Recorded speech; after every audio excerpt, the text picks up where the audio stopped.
So friends, it is my honor to present my former boss, the 45th President of the United States of America, Donald J. Trump.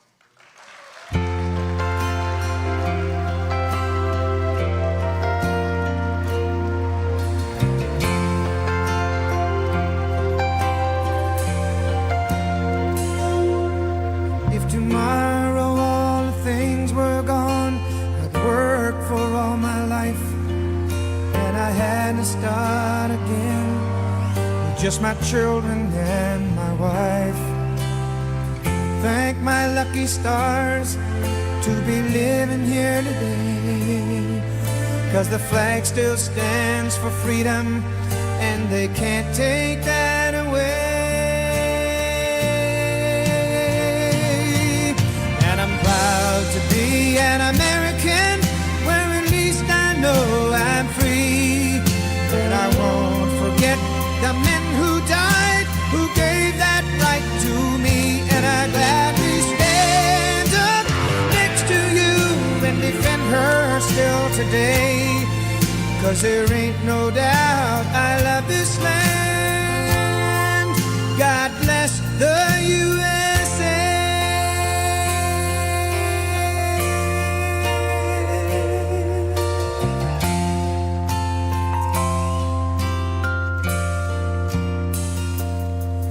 From the lakes of Minnesota to the hills of Tennessee, across the plains of Texas, from sea to shining sea, from Detroit down to Houston and New York to LA. Well, there's pride in every American heart, and it's time we stand and say that I'm proud to be an American, where at least I know I'm free. And I won't forget the men who died, who gave that right to me. And I gladly stand up next to you and defend her still today, 'cause there ain't no doubt I love this land. God bless the USA.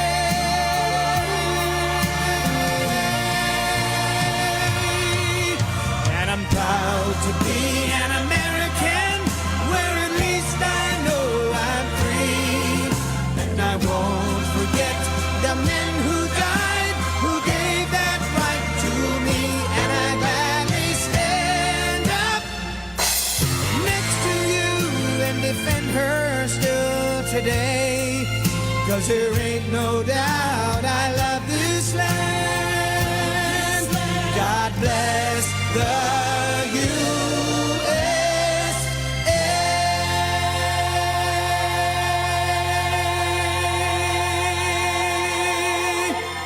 Thank you very much, everybody. Thank you. Thank you very much. It's a great honor to be here, and thank you, John. It's really wonderful to be back in Detroit, and it's a true honor to be back at the Detroit Economic Club. It's really terrific people. I was here at 2016, so maybe it brought a little luck. We're going to do it again. We're going to do it again. Before we begin, I want to send our love to everyone affected by the hurricane. As you know, it was a rough night, and who would have thought a lot of things happening at one time? But that's just ripped through Florida, and also the people of North Carolina, Georgia, Alabama, South Carolina, Florida again, and Tennessee for what they went through with Hurricane Helene. We had quite a combination. I'd like to congratulate governors of Florida, Ron DeSantis, Governor Brian Kemp of Georgia, and South Carolina, Henry McMaster. They were really hit hard, and they've done really a fantastic job. The federal government, on the other hand, has not done what you're supposed to be doing, in particular with respect to North Carolina. They've let those people suffer unjustly. And we're praying for all of those who lost a house, or much more importantly, a precious loved one. And there were many, actually many in Georgia, and North Carolina. Florida will rebuild and come back strong. It always does. I look forward to returning very soon. We'll be there very soon. And okay, now let's get to the reason that I'm here today. I think you're going to find some interesting things, both good and bad, but we make the bad into good. That's what we like to do. Inflation came in substantially hotter than expected last month, double what was predicted, with much of the gain coming from food prices going up, rent and housing costs going up, and car prices going up. Interest rates, as you know, are also a big factor. They're very high. They've gone from 2% when I was in office to 10% now, and you can't get the money. That means it's much higher than 10%, which really kills the American dream for young people. We have a lot of young people here, a lot of college people here. The fact is that the Federal Reserve brought the interest rates down a little too quickly. It was too big a cut, and everyone knows that was a political maneuver that they tried to do before the election, but they did the wrong thing. It was totally a political decision, and inflation has started to rise.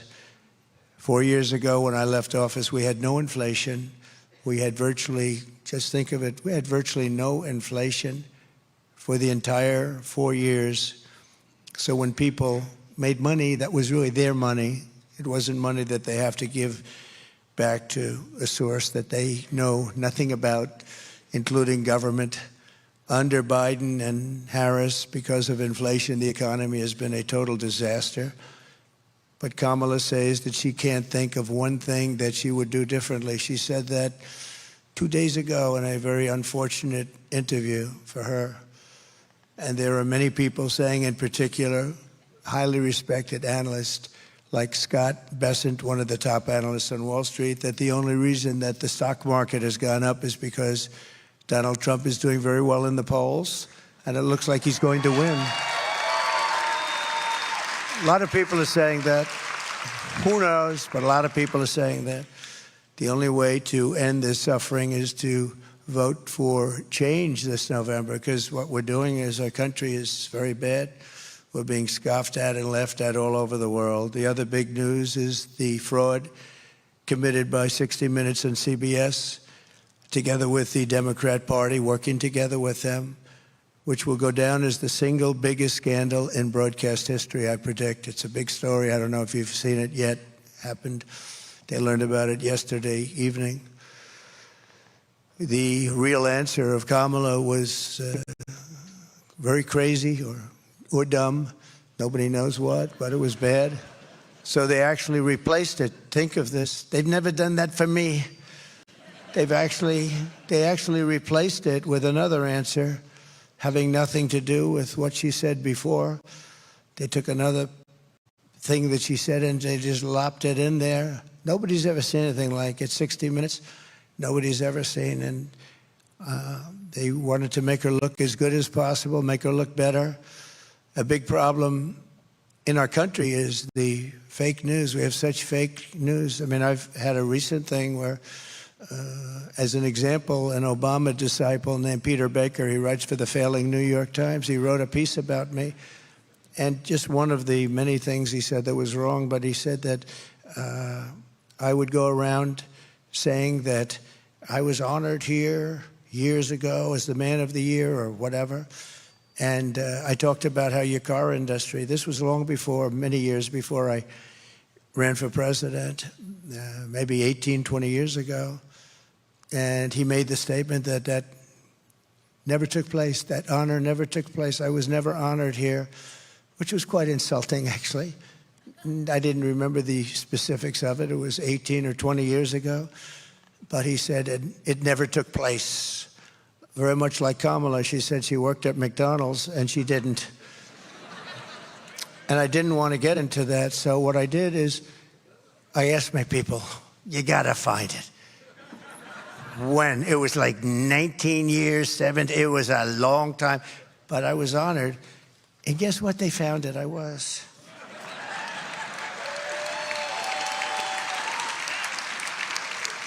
Right here. Nice looking young guy. No, it was a long time ago, so this was in let's see, this was an update of the article that they originally printed. It says, Oakland County GOP to honor Donald Trump, former president, to speak at upcoming Lincoln Day fundraising dinner. And it says down here, the county party gave Trump the Man of the Year award at the dinner, too. And he was honored as Man of the Year. So here's your article right here. Oakland Press, Oakland County GOP to honor Trump. And I have a man in the failing, fake New York Times, disgraceful paper. They ought to be ashamed. Whatever they say, believe the opposite. Who knows how long they're going to be around? It's killing our country, this kind of stuff. It's killing our country. It's really terrible.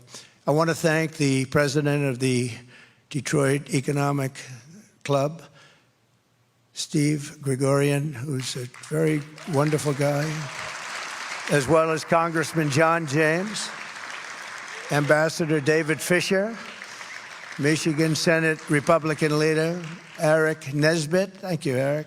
It's great. Where's Eric? Thank you very much.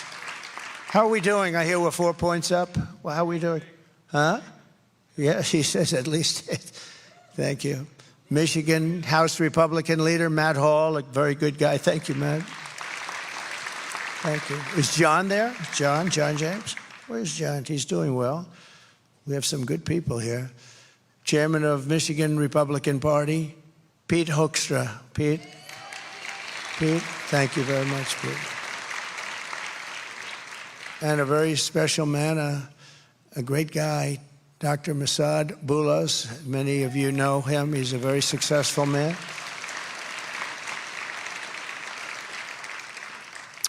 He happens to be the father of Tiffany's husband, Michael, who's a very exceptional young guy, and she's an exceptional young woman, and she's going to have a baby, so that's nice.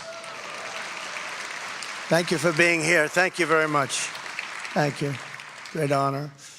And many other distinguished guests. And we have some very, very distinguished Democrats in the room, too, and I really do appreciate you being here. That's very nice. Thank you. There'll be a day when we're going to work together. I hope we're going to be able to work together. That would be great. Good for everybody. But I'm here today to talk about a subject that has always been very dear to my heart, saving the U.S. auto industry. That's what I spoke about in Oakland many years ago. I said, they're stealing your auto industry years ago. They're stealing your auto industry. You got to stop it. Well, they didn't exactly listen. But we have to make that industry bigger, better, stronger, and more dynamic than ever before. And I've been reading about Detroit for so many years that it's coming around, and never really got there. Everybody tries so hard. But if you make the auto industry bigger, better, stronger, you don't have to worry about Detroit. It'll be very good. It'll come by its own. That would be non-artificial. That would be the way to do it, right? You make the auto industry thrive, bring it back to where it was 50, 60 years ago. You can do that, too. And that's my goal, and I'm laying out a policy that will absolutely do it. In my opinion, absolutely do it. And I've been very good at this over my life. So my goal is to see U.S. auto manufacturing even greater than it was in its prime, and for Detroit and Michigan to be at the center of the action. For generations, this city and state were the world capital of automotive production. And American automakers rolled one iconic model off the line after the next, the Mustang, the Corvette, the Pontiac GTO. I had two of them, actually. I had that GTO. Oh, I thought I was the hottest guy around. It was crazy. We didn't have all of the foreign competition then. He was so proud to have a Corvette. Oh, if you had a Corvette. I never got a Corvette. I tell you, I was left behind. But I had my GTO. I was something, man. I'd put that top down. See, in those days, I didn't mind when the hair waved. I'd go fast, and that hair would be waving, that blonde hair, and I'd say, who the hell can take me? Nobody. Today, I'm a little more careful. I want it to be. I want to cover up that little area up there. It's a little bit soft up there. Cover it up. No, it was great. But you did. You had the greatest product. It was just fantastic. And right here in Detroit, Americans invented the muscle car and the minivan and the family SUV so much. And along the road, you made the American automobile an inseparable part of and it was inseparable of the American dream. It was part of the American dream. But after decades and decades of Michigan auto workers giving our nation their very best, our leaders in Washington did their very worst for them. They were terrible. You lost nearly 4 million manufacturing jobs after globalist politicians gave us the twin disasters of NAFTA, which I terminated, and China's entry into the World Trade Organization. That was a very expensive two things. Nearly 250,000 jobs were destroyed here.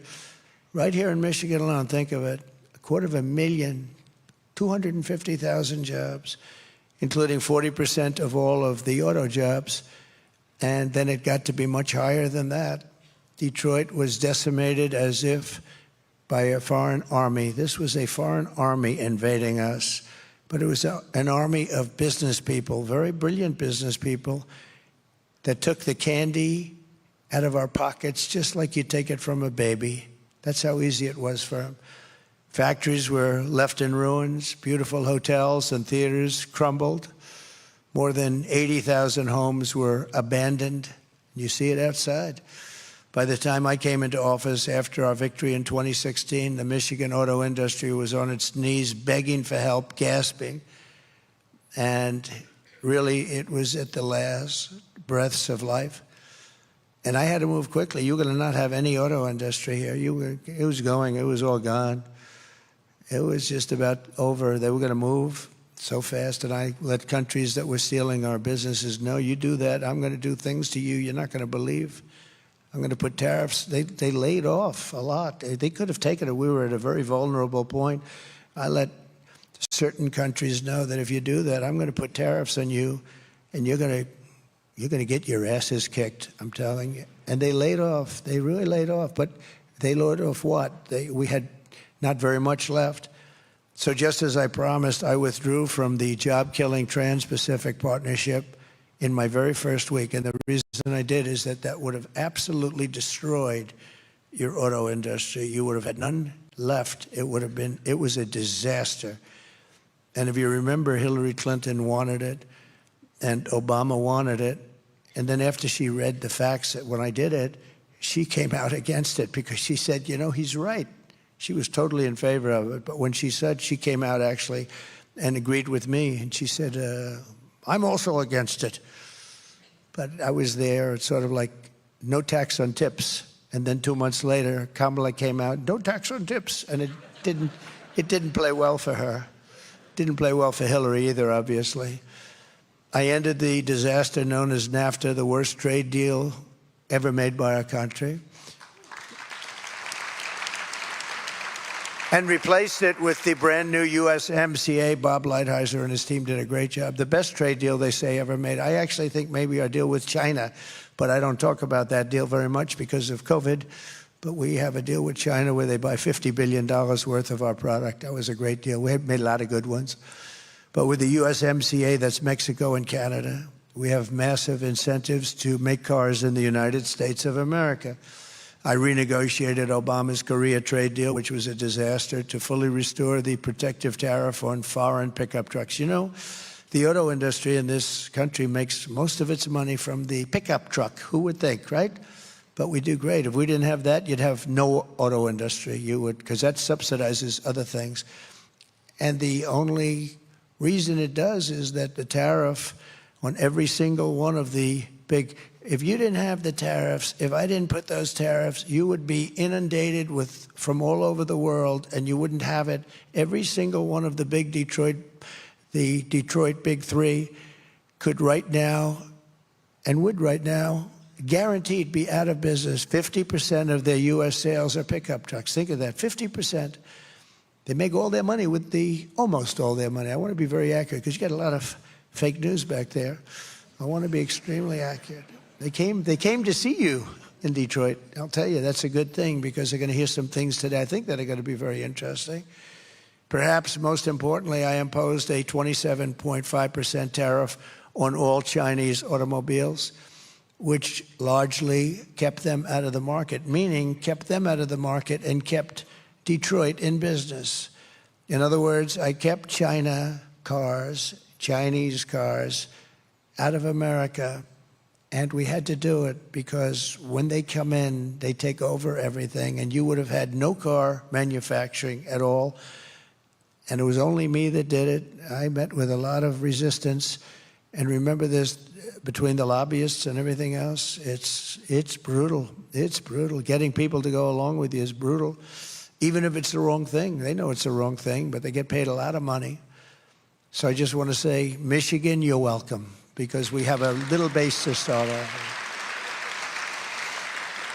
And if you look at Europe, Chinese cars have been absolutely drowning Europe, drowning it. It's killing it. But because of me, they are not drowning America. You see very few of them because of the tariffs.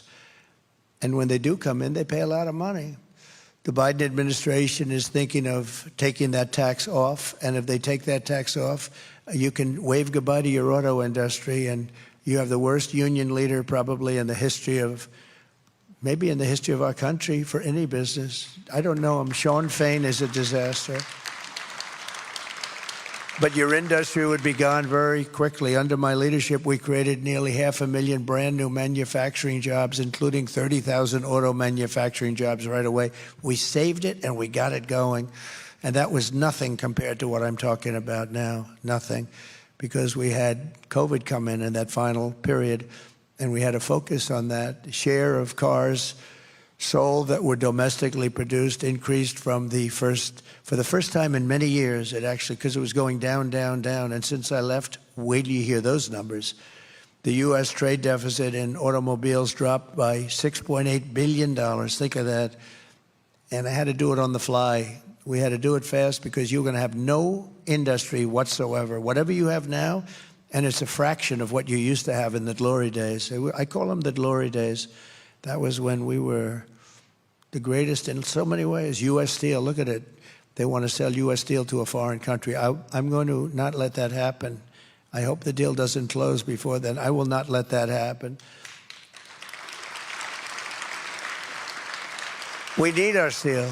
You know, I imposed a tremendous tariff on China and the steel. They were dumping steel all over the country, and our steel mills were going out of business. And I put a 50% tariff on, and that largely stopped it. And I think the people that like me the best are the steel people, because I saved their industry. We wouldn't have one steel plant in this country if I didn't do that. There wouldn't be one. And I had no wars, but other than I finished off ISIS very quickly. But I had no wars. But whether you have wars or don't have wars, when you have to make army tanks and when you have to make planes and everything else that you have to do is mostly steel. And we don't want to be in a position where we have a problem and we need China to help us out with steel. That could be a serious problem. Do you think they'd mind selling us some steel in the middle of a conflict? But I don't think we'll have a conflict with China. I think we'll get along with China, and I think we'll get along with Russia, and I think we'll get along with Ukraine, and I think we're going to get that one settled. And I think we're not going to have a problem with Israel, like October 7th would never have happened. Russia would have never happened. They would have never gone into Ukraine had I been president. But under Kamala, we are now in a manufacturing recession with manufacturing contracting in 22. Think of this. It got smaller. In 22 out of the last 23 months, it got smaller. We're losing jobs every single month. We've lost nearly 50,000 manufacturing jobs this year alone. Car sales are down by 38% since I left. The share of domestically produced cars sold has dropped significantly, and the U.S. trade deficit in automobiles has exploded by nearly $50 billion to an all-time high, the worst they've ever had it. Right now, your car industry is going out of business. It's going out of business. Nothing to do with me. I stopped that. I stopped Mexico, which is becoming the second China. I stopped Mexico from taking your car plants and moving them into Mexico and taking all of that business, making it in Mexico. So we lose all those jobs in Michigan and South Carolina and other places. We have many, Tennessee, we have many places. But I think in terms of this, because it's been so badly treated, this area, this state has been so badly treated by your politicians, your stupid politicians, what they've done to this state is incredible. And it would have been easy to stop, but half of them are paid a lot of money by a lot of a lot of people that don't care about the country. They care about how much money they're going to make, including lobbyists and others. Make a lot of money. You ever see the money the lobbyists make? They make a lot. But they give a lot of it away. I wonder who they give it to. But we're not going to allow this horror to continue. The 4-year-long nightmare for the American auto worker ends the day I take the oath of office, January 20th, it ends.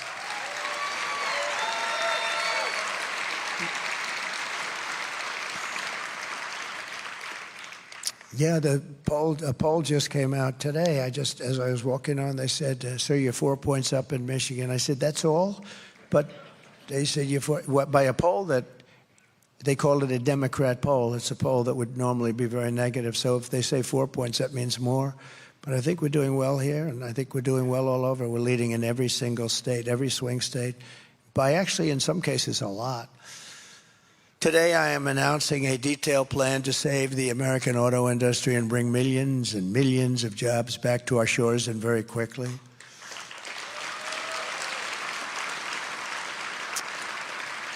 If you vote for Trump, and you will see a mass exodus of manufacturing jobs, but from Mexico to Michigan, from Shanghai to Sterling Heights, and from Beijing to right here in beautiful Detroit. Wait till you see Detroit. And they'll also be going to places like South Carolina, Tennessee, and others. We have a lot of car-making states, a lot of parts-making states, too. And our car industry will have a renaissance, the likes of which we have never seen before in this country. We have never seen since the golden years.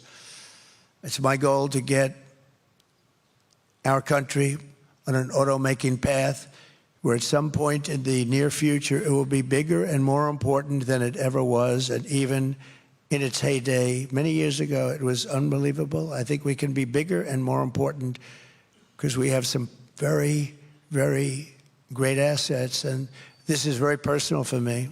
Personal. One of the reasons is because I've been talking about it for 20 years. I can't believe it happened. That was when I was honored, that's all I talked about. I was watching this happen.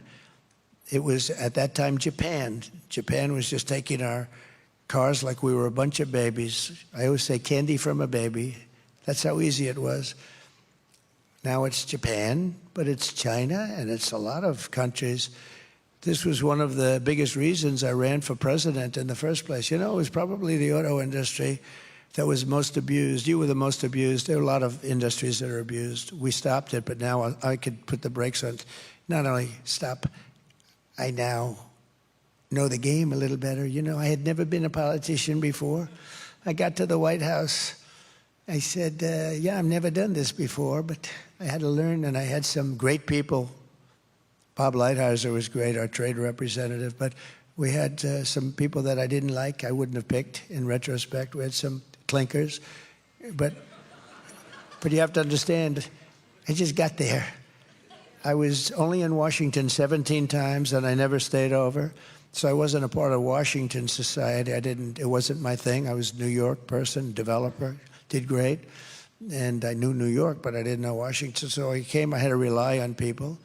Sometimes I'd rely on rhinos, and that's what I get. I'd get a rhino, and that wasn't so good. But we had mostly great people, but we had some ones that I would not have again. And we're going to finish the job that we really brilliantly started, because we had numbers that the ambassador gave you some of them. I don't want to bore you by going through it, but he gave you some numbers that were unprecedented. I intend for the triumph of the American auto industry to be among my greatest legacies. I want it to be a legacy.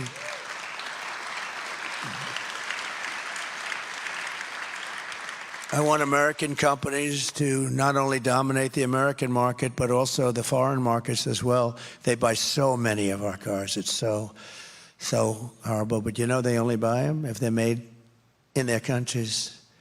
China, I don't object. Look, President Xi was, and I would say is, a very good friend. We broke up a little bit. You know the way friendships break up? A thing called the China virus broke us up.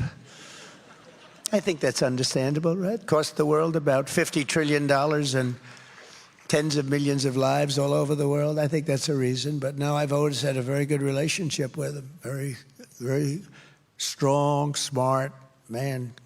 He's strong and smart, meaning he wants to take your auto industry, and so does every other leader of a country. They want to take your industry, all of our industry, and we're not going to do that. We won't let them play that game, and it's not even hard, and you'll understand that in a moment. I want German car companies to become American car companies. I want them to build plants in America. Otherwise, I'd rather not have their cars here. Instead of American workers worrying about losing their jobs to foreign nations, I want foreign nations to be worried about losing their jobs to America. That's going to happen. Going to happen. Going to happen. And I hope the Democrats will go along with us, but we'll get it done one way or the other. I hope they're going to go along with us. It's so good. It's like so many things they don't, like voter ID. Why aren't they approving voter ID? Democrats don't want voter ID. You know why? Because they want to cheat. But they don't want to. I say, oh, they don't. When I first thought, I thought I was seeing things. I thought I was like, I didn't hear that when I first started this whole, that say, the Democrats will not approve voter ID. And it's only gotten worse. Gavin Newsom, the governor of California, just passed a bill, he signed a bill that you're not even allowed to ask anybody whether or not they have voter ID. Not only can't you use it, you can't even ask. I think it's a crime or something. I could ask the Secretary of State. No, I think it's a crime. I think it's a crime if you ask somebody, do you have ID, voter ID? Let's lock that guy up. In other words, it's not a crime to vote illegally, but it's a crime to ask whether or not. There's only one reason for that. You know the reason? Cheating. They want to cheat. It's only one reason. It's crazy. No country in the world has a policy like that. Mail-in voting is all gone all over the world. All these things that we still fight over, they're all gone. So we have to win a big election, and we're going to straighten it out. But we got to straighten it because you have two things: you have borders and you have good elections. You got to have them. And it would be nice to have a free press, which we don't have at all. We have a terrible press. But those three things we have, and we have to straighten it out. So here is the deal that I will be offering to the world, to companies outside of our world, big companies, powerful companies that have become powerful because we were stupid. We were stupid. We allowed them to come in and raid and rape our country. That's what they did. Oh, he used the word rape. That's right, I used the word rape. They raped our country. The United States will give you the lowest taxes, the lowest energy costs. We have more liquid gold under our feet than any other country in the world, and it's the best. It's the best. We have the most, and we have the highest quality. We have the lowest regulatory burdens, and they were going to be made low. You know, I cut regulations more than any president in history. In a 4-year term, I cut more than any president by 4 times, they say. 4 times. I let the country do what they have to do. A lot of those regulations have been put back on by Crooked Joe and by Kamala. And it angers me so much because it's so bad. People shaking my hand backstage, sir, we had the best 4 years we've ever had, and now they're dying. They think they're going, so many people tell me they're going out of business now. And free access to the best and biggest market on the planet. We're going to give anybody that comes in free access to the best and biggest market anywhere on the planet that's here. But we got to keep it that way, because if we keep going like this, we're not going to have the best or biggest market for long. But only if you make your products here in America. In other words, you get all of these assets, but you have to make your product here in America, and you have to hire American workers. And if these companies don't take the deal, you know, we're lowering the taxes way down, then they'll have to pay a tax or tariff when they send their car or product into the United States. And we will use the hundreds of billions of dollars in tariff dollars to benefit the American citizens and pay down our debt. In short, a period of time, it's going to be very quick. Think of it. In a short period of time, our deficit of about $1.8 trillion, I've heard it was $2 trillion. It's never been anywhere close to this, by the way. $2 trillion a year will be reduced to practically nothing. And eventually our country will be making substantially more money over and above cost. And we will start a massive debt reduction and also further tax cuts. In other words, what I'm doing is I took it from almost 40%, your taxes. I reduced them to 21% so that small corporations, everybody, even inheritance tax or a death tax, if you have a small business and you want to pass it on to your son and daughter, if you love them. If you don't love them, I would say just don't even bother listening to this part. Is there anybody in the group that does not love their children? Where you want to raise your hand and say, sir, please don't waste our time with this. But on the assumption you want to leave it to your children, then you have no estate tax or death tax. They want to end that immediately. And it really pertained to farms, where a farm could be valuable, but they don't have cash. They have a valuable farm, and they love their farm, and they want to be farmers. It's a great way of life. People love it. They wouldn't want to do anything else, but they left the farm, and then they have to pay a tremendous tax, and they borrow the money from the bank, and within 2-3 years, almost, I guess, 62% of the time, they say, they end up losing their farm to the banks. I got rid of that. There's no estate or death tax at all for the farmers and small business owners. So they want to end that. This is a big deal. But I brought it down from almost 40% to 21%, and that makes us very competitive in the world. Don't forget, the world is like states used to be. The world, people will take their businesses, and they're loyal to their stockholders. And in many cases, the people that run the big businesses are not American. They couldn't care less for our country. They follow the dollar, or we better keep them following the dollar, by the way. We're going to keep them following the dollar. That'll be another thing, because we're losing that fast. We are losing that fast. But we're going to bring it down, and we brought it down to 21. That made us competitive. Not the best at all, but competitive. Now I'm bringing it down to 15%. But that's totally subject to you building your product, making your product in America. And I had calls. So we're getting it down to 15, and now you're just about the most competitive, other than certainly for a big country, but you just about the most competitive at 15. That's the beauty. They're going to all move back. They're going to all move back. They're all coming back, and then we're going to protect them so they don't get hurt with tariffs on people that aren't building here.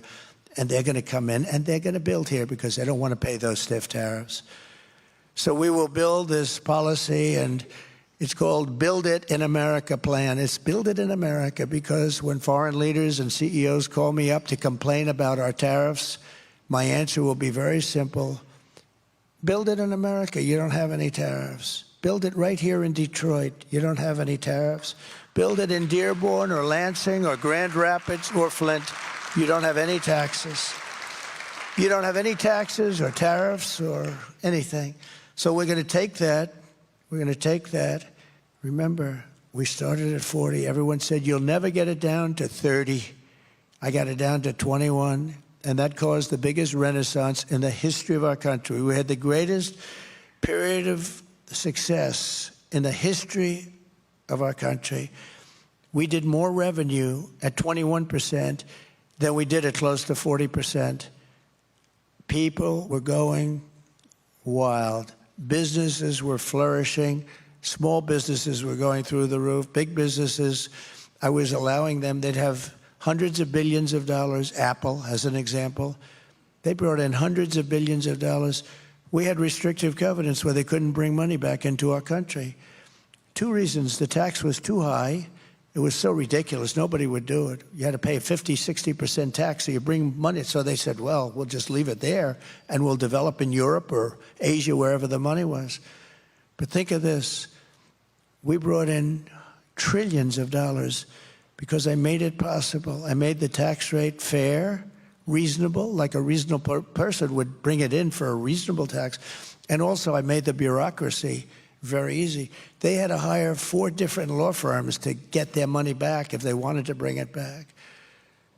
So what I'm proposing very simply then is a 15% made in America corporate tax rate, cutting it from 21% all the way down to 15%, but only for those who make their product in the USA. It's very simple and beautiful. And I was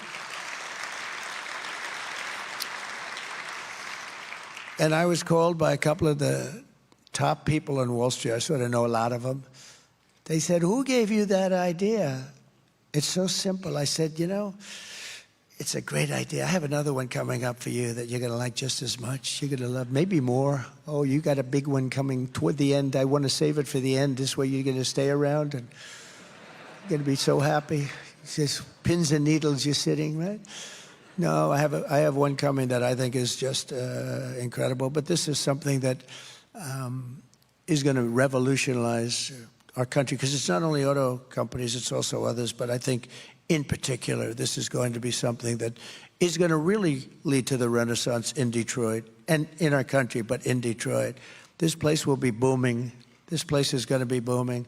And when you couple that with what I'm going to say in a little while, it's going to really be booming. So U.S.-based car makers and manufacturers will also be rewarded with expanded research and development tax credits, very substantial, where they will be able to write off 100% of their cost of heavy machinery and other equipment necessary to build a plant. In the first year, and full expensing for manufacturing investments, and all helping to build these sprawling state-of-the-art plants. Our country needs to be an industrial superpower in the world. I have a friend who makes plants. He builds plants. That's what he does better than anybody in the world. And I said to him, he's a supporter, actually. I said to him, I want to see a plant. I want to see a really great auto plant. Where would we go? Let's go see one. And he said, well, we'll have to go to Mexico. I said, what? We have to go to Mexico. I said, I don't want to see Mexico. I want to see here.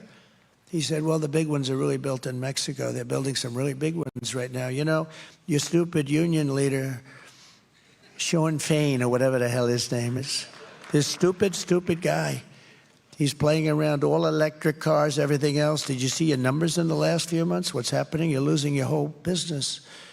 They're building the biggest plants in the entire world. This guy builds them. That's what he's good at. If you said build an apartment, he wouldn't want to do it. He couldn't do it, but he can build an auto plant. All the top of the line, all automated. You press a button and the plant opens up. Biggest in the world. And you know who's building them? China. They're building them at levels that nobody's ever seen before, right across the border.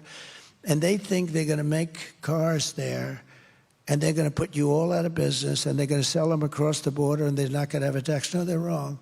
They're going to pay a 100% or maybe even a 200% tariff, because we're not going to let them come in to our country and destroy what's left of our auto industry, because it's a failing industry, just like it's a failing country right now. We're a failing country. You know, we're a nation in decline. I hope you know that. Doesn't make me feel good to say it, but we're not going to be a nation in decline for very long. Perhaps the most important element of my plan to make America extraordinarily wealthy, again, has to do with reciprocity. It's a word that's very important in my plan because, you know, we generally don't charge tariffs. I started that process. It was so great with the vans and the small trucks, et cetera, I told you about. But we really don't charge. I mean, China will charge us a 200% tariff. Brazil is a big charger. The biggest charger of all is India. India is a very big charger. We have a great relationship with India. I did, and with especially the leader, Modi. He's a great leader, great man. Really is a great man. He's brought it together. He's done a great job. But they probably charge as much. I mean, I think they probably charge more than, in many ways, China. But they do it with a smile, you know. They do it sort of a nicer charge. They say, oh, thank you so much for purchasing from India. Harley Davidson came to the White House a long time ago during my second year, and I met with them. And they were based, I guess, in Wisconsin. And I said, how's business? Good, good. What are the bad countries? Well, India is very tough, and they gave me some others. Why? Tariffs. I said, why, what are they? And they had said like 150%, some massive amount. I said, so do you sell many motorcycles? And because you'd think people want to buy a Harley, right? Anyway, no, we sell very few in India, but they want us to go there. They said, if you go there and build your plant there, we're not going to charge you anything. I mean, you can do whatever you want. I said, I don't like that. And lo and behold, I see they went and they built the plant, and now they do their business with India. They probably do it outside of India, too. Plenty. They built a very big plant. Many countries, they do that. And then all of a sudden you hear that they're leaving Milwaukee or they're leaving wherever they may be located. It's very sad to see it. And it's so simple. I mean, you know, this isn't like Elon with his rocket ships that land within 12 inches on the moon where they wanted to land. Or he gets the engines back. That was the first I realized. I said, who the hell did that? I saw engines about 3-4 years ago. These things were coming, cylinders, no wings, no nothing. And they're coming down very slowly, landing on a raft in the middle of the ocean someplace with a circle. Boom. Reminded me of the Biden circles that he used to have, right? He'd have 8 circles and he couldn't fill them up. But then I heard he beat us with the popular vote. I don't know. Couldn't fill up the 8 circles. I always loved those circles. They were so beautiful. They were so beautiful to look at. In fact, the person that did them, that was the best thing about the level of that circle was great. But they couldn't get people, so they used to have the press stand in those circles because they couldn't get the people. Then I heard we lost. Oh, we lost. No, we're never going to let that happen again. But we've been abused by other countries. We've been abused by our own politicians, really more than other countries. I can't blame them. We've been abused by people that represent us in this country. Some of them stupid, some of them naive, and some of them crooked, frankly. But interestingly, it's often those allies that we consider to be friends that have been the greatest abusers. We have some great abusers. I'll give you an example. The European Union. Sounds so nice. The European Union of countries. Oh, it's so nice. They're brutal. We have a $200 billion deficit with them, now higher than that, 250 something. And like I asked at the time, Angela, how many Chevrolets do we have in the middle of Berlin? Oh, I do not know. Perhaps none. You're right, Angela. You're right. How about Frankfurt? How many do we have? How many Fords do we have in Frankfurt? Oh, I don't think any. And yet they send their cars to us like a bunch of dummies we are. BMW, Mercedes, Volkswagen, by the millions and millions and millions. And we're not doing that. We're not doing that crap anymore, okay? Now they're going to have to play by our rules. They're going to have to play by our rules. But China, of course, was the biggest abuser. I mean, they were a professional abuser. They did things to us, and they go down as a developing nation. We are a developing nation. Well, we're a developing nation, too. Just take a look at Detroit. Detroit's a developing area, a hell of a lot more than most places in China. So we're not going to let this happen any longer, and I don't think it'll be possible for bad politicians to stop it. I don't think so, because we've suffered too long and too hard. And I fixed much of it during my 4 years, but felt that during the COVID period, it would not be the right time to be doing this with countries. I renegotiated with Japan, I renegotiated with South Korea, I renegotiated with many. But, with the COVID, everybody was just literally devastated by that scourge. It was devastated. It was not the right time. So I had to slow it up a little bit. I was hitting them really hard. Shinzo Abe was great. He was assassinated. What a great man he was. But I went to Shinzo. I said, Shinzo, I got to know him very well. He was really a friend of mine. He was a great, great man, actually, loved by the Japanese people. He got sick. He had to take a leave of absence for a period of time, but he was going back, and he would have gone back and easily gone back. And he was just getting ready to do it. He was much better. I think he was probably cured of what he had. And he was going back. But I said to him, Shinzo, we have to talk about trade. I'm sorry to bring it up. I'm sorry. This is the most one-sided deal I've ever seen. You send millions of cars to us, and we can't send you a car. They didn't accept any of our cars. You send all of your farm products to us, and you don't want to accept our farm products. I'm sorry, Shinzo, we're going to have to negotiate something. He looked at me and goes, I know. I said, what do you know? He said, well, I know that you were going to be coming back to me, and I know that it hasn't been fair. I said, well, how did it happen? He said, well, we'd ask for things, and the Americans would agree to it. Your representatives, your presidents, Republicans too, by the way. I'm not talking just Democrats. He said we were friends. He would say this. I probably wouldn't say it if he were around, because it's not very nice, but he told the truth. I said, how did you get these deals? He said, we would ask, and they would approve. And we were amazed ourselves, but I knew you'd be coming to see me. And I said, I have to see you, Shinzo. And we made a new deal with Japan, but we were stuck with an old one, so I couldn't negotiate as good as I normally would. But we made it palatable, and we were going to really make it palatable when this one came up. But he was great. But he looked at me, I'll never forget it quite. He said, he called me Donald. Donald, I knew that you would be coming back because I knew that you understood it. But he also said that other people didn't. It was, actually it was quite sad, actually. And it's that way. I would look at these deals and say, who negotiated these deals? They were so bad. It's amazing that we even exist, but we have 36 trillion in debt. We do have 36 trillion. We can't forget that. So it's not like, oh, gee, that's been, we've been a little bit unlucky or something. No, we've been just, for years and years and years, we've been accumulating. We'd have these deficits that are monstrous. We had 5, 6, 7, 800 billion deficit with China, just alone with China. And today it was announced we have the highest deficit we've ever had, almost $2 trillion. Think of that. We have and we have the highest deficit we've ever had with China. And that won't last long. It's not going to last long. We'll be able to do something about it.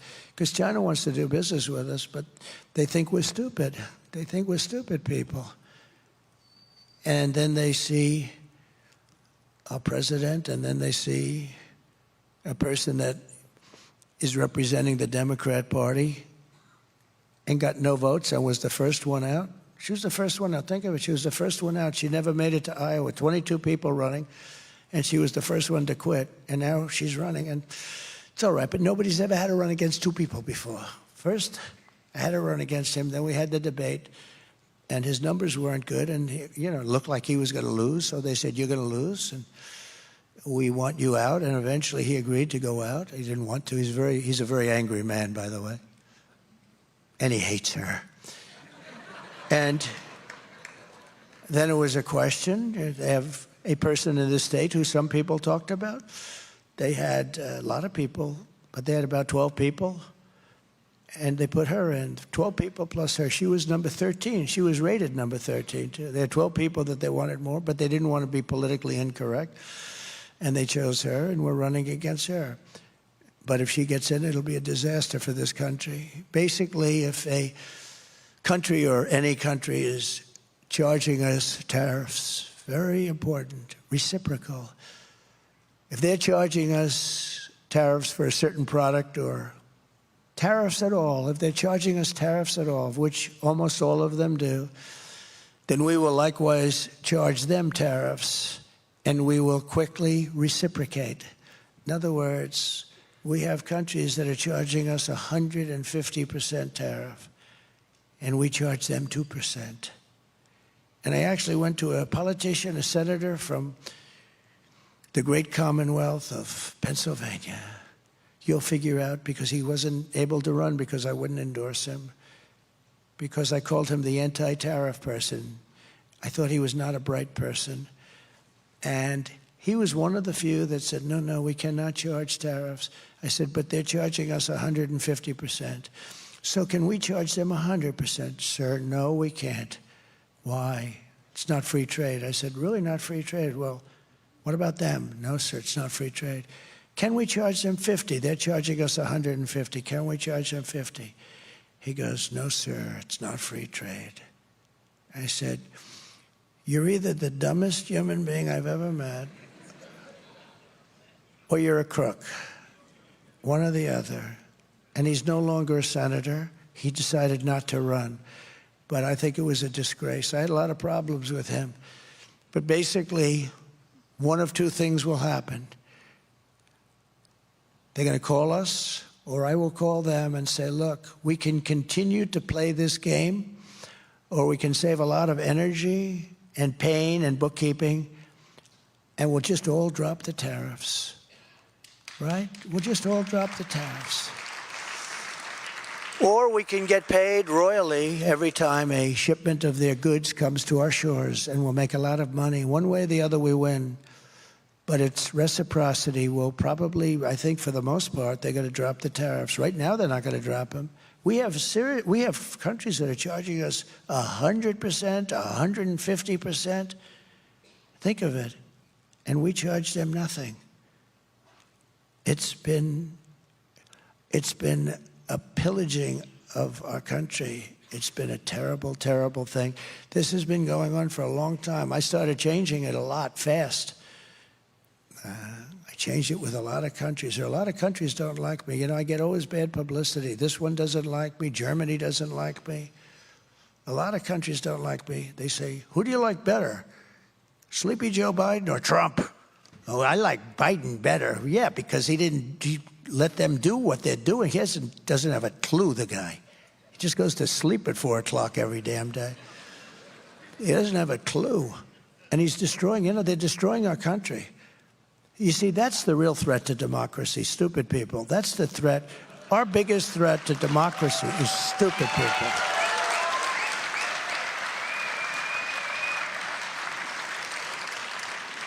But there's a third thing that can happen, and that's the fact that if they want to avoid this payment, and this is the best thing of all, they can come in and build a plant or a factory in the United States and spend all of their money and build, and I don't care what country it is, and they're going to hire American workers, and they're going to have a factory in the United States. And then you don't have to pay a tariff. And won't it be beautiful? We'll have job numbers like you've never had before. And that's actually, to me, the best of the three things. So it's a very simple thing to understand. And they've been doing it for years. But they do it very quietly, and they do it intelligently, and a lot of people don't see what they're doing. As an example, you want to sell cars in China, they tell you, build your plant in China. If you don't build a plant in China, we're going to charge you a tariff that, you're never going to pay it.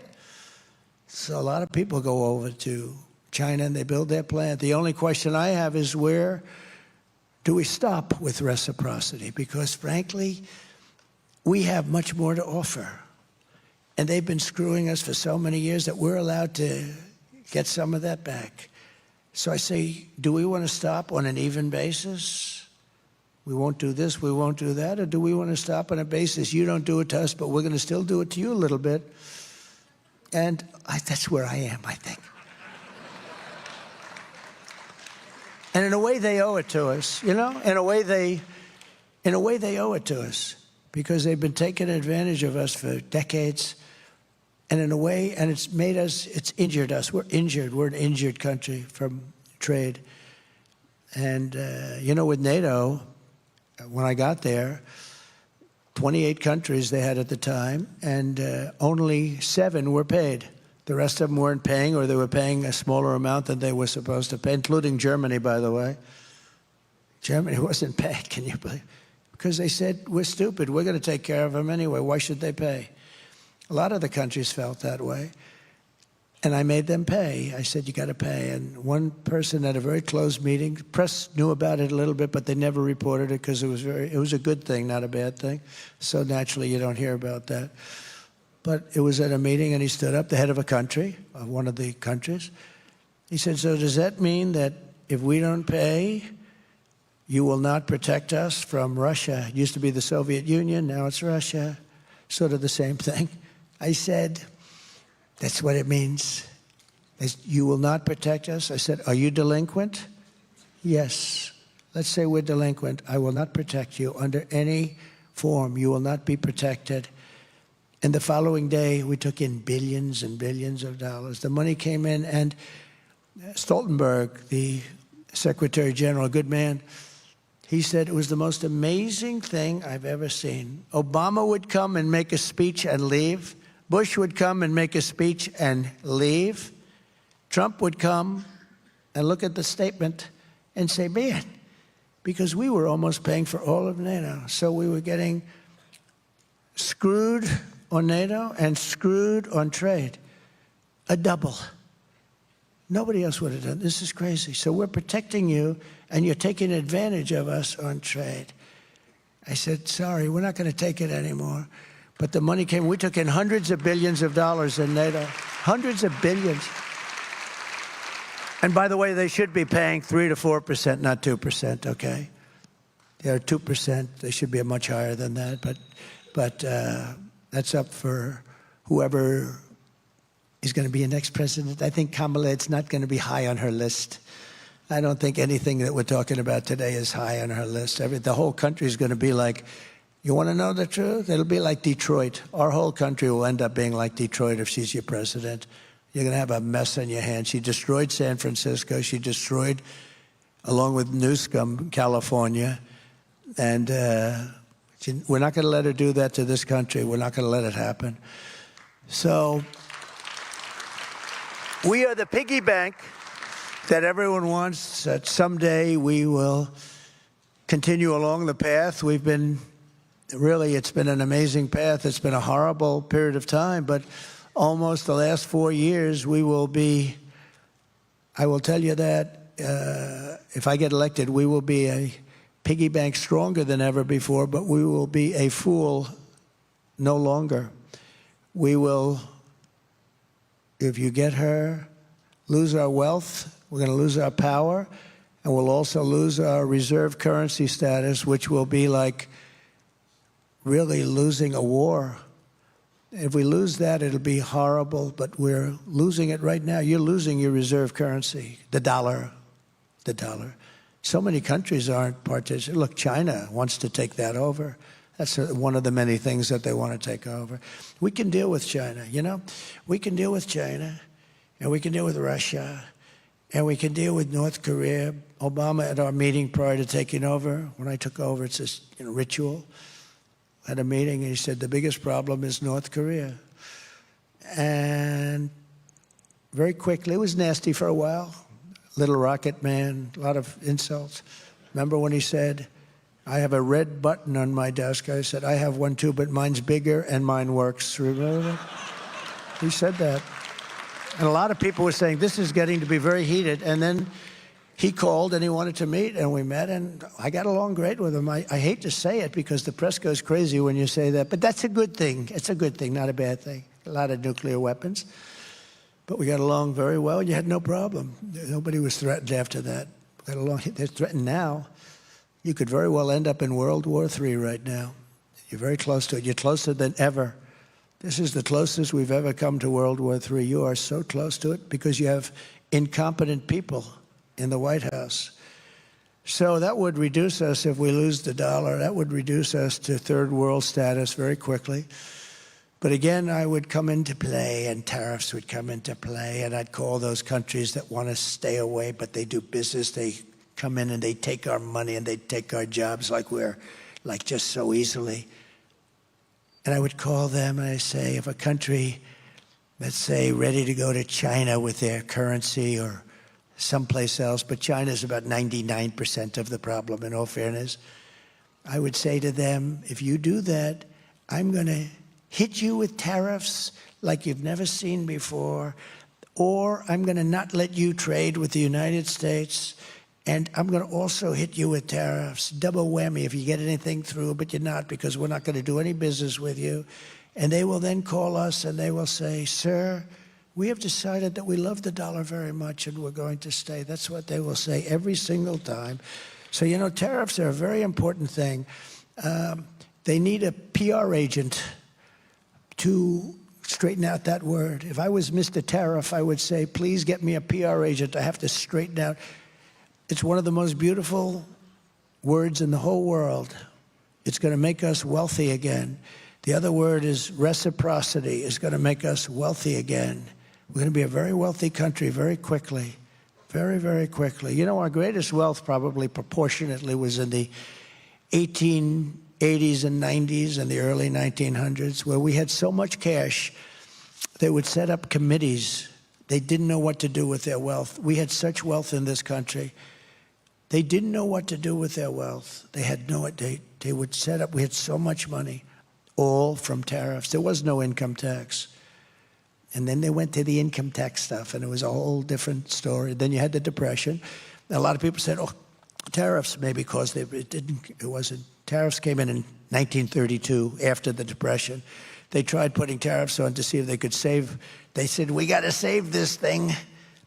But it was long gone. It was gone. I will do this with each and every abandoning country if they abandon us, meaning they abandon our currency. And our reserve currency will be stronger than ever before. We'll have everybody in there. Everybody will be happy to be in there, including China. Because I'll tell China the same thing. If you want to play games with us, we're not going to trade with you. You know, they make $1 trillion a year with us. They built our military. They make so much money. I said, we're not going to do any business. We'll go cold turkey. A lot of people would like to do that anyway. But we're going to go cold turkey, and we're going to go with 100% and 150% tariffs. So if anything does get through, you're going to have to pay tariffs. You know, China is very smart, I'll tell you. When I put the tariffs on the steel, they were very unhappy, but they didn't tell me. They said, it doesn't matter, we're China. I said, oh, it doesn't bother them, so then ask them for more. That was my initial reaction. We started at 25%. I said, they said it doesn't matter. And I said, all right, so ask them for more. So we asked them for more, 10%. It didn't bother them. That's what they said, but it did bother them. But they're great players. They're great poker players. It didn't bother them. I said, well, ask them for more. Ask them for more, until it bothers them. And finally, I got a call from President Xi. He said, you're killing us with the tariffs. And then we got along after that, you know. It's very strange. But they're great poker players. They're great negotiators. All these countries are great negotiators. The only one that isn't is the U.S. We're the dumb country. We're like the pot of gold that's rapidly shrinking. So very much like I told them that if they buy oil from Iran, I would not be trading with them. You know, Iran was broke when I left office. And I don't want them to be broke. I want them to be a strong country. I just don't want them to have a nuclear weapon. It's very simple.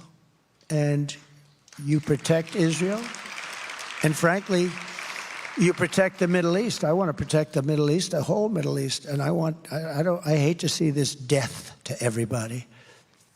People that have nothing to do with anything are being killed all over the place on both sides. Nobody wants that. We have to protect everybody. And China didn't buy any oil. I said, if you buy 1 barrel of oil from Iran, 1 barrel, I said, then you're going to not do any business with the United States, and we're going to impose tariffs if you do get something through, very substantial, over 100%. And they said, we'll pass. I told this to President Xi. He said, we'll pass. They didn't do any business, and Iran was, and I said this to many countries, by the way, not just China. And, I mean, many countries treat us worse than China. You want to really know the truth. But China seems to be the one we talk about.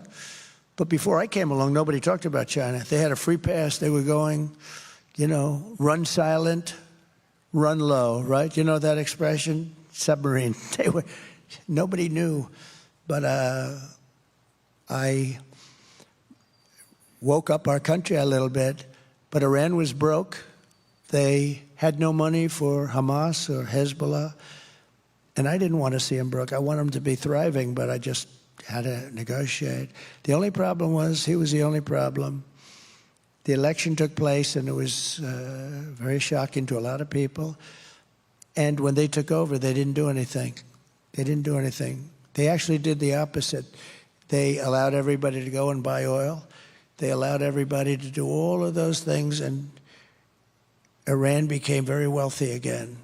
They now have $300 billion in cash. They're very wealthy. They control Iraq, which was a stupid move, going Iraq. I remember I said, don't do it, don't do it, don't do it. But I said it as a civilian. Then they did it. I said, okay, you've done it. Keep the oil. They didn't do that either. So we go in, we blow up countries, and then we leave. We got nothing except dead people all over the place on both sides. How stupid are we? That was a Cheney deal and a Bush. How stupid are we? Not just Democrats. It's both. I'm equally angry at both because we have humanity to think about also. You do. You have humanity to think about. And all of these things, they should have never happened. Ukraine should have never happened. October 7th should have never happened. If you had smart people at the White House that knew something, a little bit of something, it wouldn't have happened. Think of the world, how different it would be. You wouldn't have Ukraine, Russia. You wouldn't have had October 7th. You wouldn't have this horrible thing that's going on. You wouldn't have had inflation. You wouldn't have had the worst, most embarrassing day in our history. We were leaving Afghanistan. I'm the one that got him down, but I would have kept Bagram. You know why I would have kept Bagram? It was 1 hour away from where China makes its nuclear weapons. 1 hour away. So you see, the ideas and the policy are important, but the most important thing of all is the messenger. Because I could give that same message to a stiff, and it wouldn't resonate at all with the other side. You have to have the right messenger. Somebody said, oh, we love Trump policy, but we don't like Trump. I think they do. They said that women don't like me. I think women love me because they want to be safe. And with me, they're safe. With other people, they're not safe. It's true. It's true.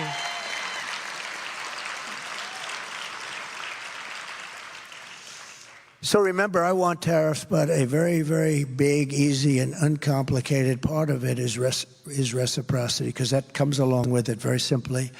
And all tariffs against our nation must come off. They have to come off. They got to come off immediately, because we're going to meet them with an equal tariff, and they will come off for the most part. But if they don't, they have to pay a big price. So next, in addition to this rather easy thing to understand. By the way, does everyone understand this? Does everybody? Do you understand? Is there anybody that doesn't understand it? Would you please raise your hand? Raise your hand. Does anybody not understand it? See? How simple is that? I'd like to see the person. I really don't, sir. Then they have a front page story. Then we had a couple of dummies in the room. But we will implement further protections for critical industries that are fundamental to our national interests, and those include, above all, steel and the car industry. The car industry is critical to us. We can't fight a war if we can't make cars and trucks and engines and transmissions and drivetrains. Surrendering our car industry is not an option. We have to make our car industry brilliant again. We have to make it bigger. I'm going to make it bigger than it was ever before.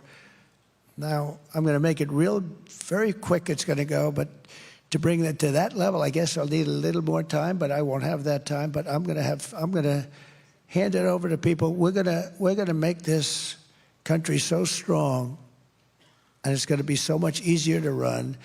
And I think we're going to end up actually having a lot of support from the other party. I really believe that. I think it's too basic. It's too basic. So as I said, China is currently building gigantic auto plants in Mexico, and they think that they're going to sell all of these cars into the United States, which would destroy Michigan, totally destroy your state. But it's not going to happen. Not going to happen. Not even close. They might as well stop building the damn plants. They are giants. Sir, you really have to see them. I said, I don't want to see them. I will impose whatever tariffs are required, 100%, 200%, 1,000%. They're not going to sell any cars into the United States with those plants. They're building them close to our border so that they can have easy shipping, because they're used to having stupid people to deal with. We're not going to let it happen. Those jobs are coming back to Michigan, and they're coming back to other states, and they're coming back to our country, and they're going to make America great again. That's it. And to that end, I'm announcing today that upon taking office, I will formally notify Mexico and Canada of my intention to invoke the 6-year renegotiation provisions of the USMCA that I put in. That was the hardest thing I had to get. They didn't want that. They wanted to have it long. But I wanted to, because there's always like little tricks they want to play. I said, nope, I want to be able to renegotiate in 6 years, otherwise we're not making the deal. And I got it, and it's coming due very soon. Oh, I'm going to have a lot of fun. And that'll address these concerns. And it'll also seek strong new protections against transshipment so that China and other countries cannot smuggle their products and auto parts into the United States tax-free through Mexico, to the detriment of our workers and our supply chains. They smuggle this stuff in. They don't pay anything. We're going to have very strong language on that. It's not hard once you know about it, but nobody, no politician knows about it. You know, and when they signed the NAFTA deal, there were some mistakes made, typos, like typos. There were mistakes made. And they were going to take care of it the following day. 30 years later, they said, whatever happened? Like mistakes like on the numbers, you know, which were always against us. Nobody ever did anything about it except me. I terminated NAFTA. That's a pretty big thing. A lot of people said it would be impossible to do. I got it done. And we have a great deal now. What we have to do is make it much better even. And we'll be able to do that very shortly. But while I have the Build It in America plan, Kamala Harris has the Build It in China plan. This is really a Build It in China plan. She's going to destroy our country. Her plan is so stupid.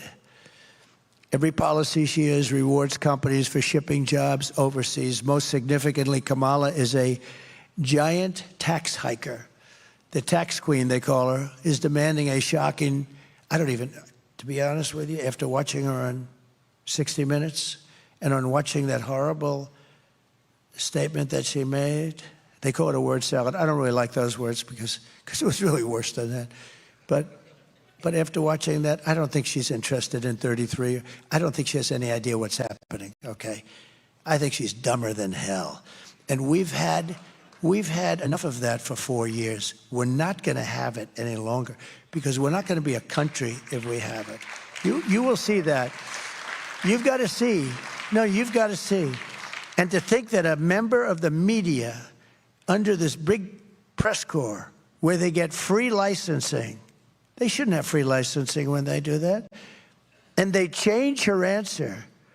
They take it out, throw it away, and put in a totally different answer in order to protect her, and they get caught. CBS should lose their license. You know, they have a license. They have a license which is worth billions of dollars, and they pay nothing. All of these networks are all crooked as hell. You saw that with ABC. They go after me, not her. They go after JD. How good is JD doing? Isn't he doing good? They go after JD, but not this character that calls himself a knucklehead. I've never seen that in a debate. He said, well, he said knuckle. I don't want to say I'm a knuckle because if I say, well, I'm quoting him, they'll say, Trump just called himself. That's how crooked they are. So I say, well, actually, you know, it's amazing that he calls himself a knucklehead. Normally I'd say, you know, he calls. So I don't want to do that because if I say that, they're going to say, see, Trump called himself a knucklehead. No, I don't call myself a knucklehead. I call myself somebody that wants to make our country great again. Very simple. The tax queen is demanding a shocking 33% tax hike on all domestic production. That means that everybody's going to leave our country and go to another country where they can pay 15, 16, 18, 19%. It's very simple. It's not that complicated. She wants the largest capital gains tax. Largest gains tax. Think of this. In the history of our country, she even plans to tax unrealized capital gains. Think of it. Unrealized. Think of what that means. It's an unrealized gain, and she wants to tax it. How do you do that? Okay? She wants to tax. And a lot of people are rich, but they have no money. You know? They have good land, or they have something, or they put all their money into their business because they want to have a business that's going to get better and better and grow and grow. But they're rich, but they have no cash. Now they're going to have to go out and borrow a lot of money to pay a tax. They're going to have to get good appraisers. They're going to have to get a lot of accountants. The only one who's going to make money are appraisers and accountants and lawyers. But those people, they're all going to leave. They're all going to go to other countries. So if a company succeeds, it must give a lot of its value to the government. And if it doesn't succeed, the government doesn't take any risk. They don't lose, but they do lose really because they lose all those jobs and all that, all of those important things. If the tax queen gets her way, every company in the United States will leave. I mean, they're going to leave. They're not staying here. There's such competition for companies. It's like a basketball player, a baseball player, a football player. There's a lot of competition, no different, just bigger numbers. Altogether, Kamala's $4.1 trillion tax hike is projected to reduce GDP by 2%, raise the typical family's taxes by at least $3,000 a year, lower wages by 1.2%, and kill at least 1 million full-time jobs. Other than that, I think it's quite a good plan. It's just crazy. I will not let that happen to our country. I will keep your taxes low and your job numbers high. That's what we're going to do. We're going to have the highest job. We had the highest job numbers in history in my administration. We're going to make that look like peanuts. The theft of our companies, factories, jobs, and wealth by foreign countries is over. We are not going to allow it to happen anymore. And many of those who left will be coming back, and they're going to be coming back fast. They want to come back. They want to come back. I produced that with the money. They took in money. We took in hundreds of billions of dollars came back into our shores once I made that change in the tax law, which I had to get approved by Congress, believe it or not. Next, to reduce costs for both manufacturers and consumers, I will remove 10 old regulations for every new regulation. Every time we put on a regulation, we cannot put it on unless, and I did that, and that's what gave us. We had it up very high. We had about 7-1, it turned out, and we had it up high. Now we're going to bring it up to a newer level, a higher level. And I will start by terminating Kamala's insane electric vehicle mandate on day one. It's killing our car industry. Kamala's EV mandate is killing the U.S. auto industry. It requires that within just a few years, 67% of all new cars and trucks must be electric. And it doesn't work for trucks at all. Because of their weight, their payload, doesn't work at all. And because they can't go far. I was with the truckers recently because they came to see me because they don't know what to do. They say they want us to go all electric with trucks. And I was with one man who was a giant in the industry, older guy, very smart, just like 29,000 trucks, 29. I said, what the hell, 29,000? He said, yes, sir. And I've been buying trucks for 50 years. And every single damn year, those trucks got bigger and better and more efficient and more beautiful. They could carry more payload. They could do every single year. And then we put apartments on those trucks. He called it an apartment. That's on the cab where they put these things where they can live. He said, and those damn apartments now are so beautiful that you'd love to live in one of them. He said, I don't know. I'm going to leave Mar-a-Lago and move into the back of a truck, but it's beautiful. I can't think of worse things, to be honest with you. It's sort of cool, right? Travel all over the country. But he said they get better. So then I said, well, what's wrong with the electric? He said, if we go from New York to Los Angeles, we have to stop 6 times, and you'll never find a charger. But assuming you had chargers, which you won't have, they built, as you know, big story, 8 chargers someplace in the Midwest. They spent $9 billion. This is like a gas pump with electricity in it, right? Boom. They spent $9 billion, and 3 of them don't work. Now, if you did the whole country at that rate, it would cost you $10 trillion, $10 trillion. But they said, we have to stop 6 times, and they're long stops, much longer than fill it up like a tank.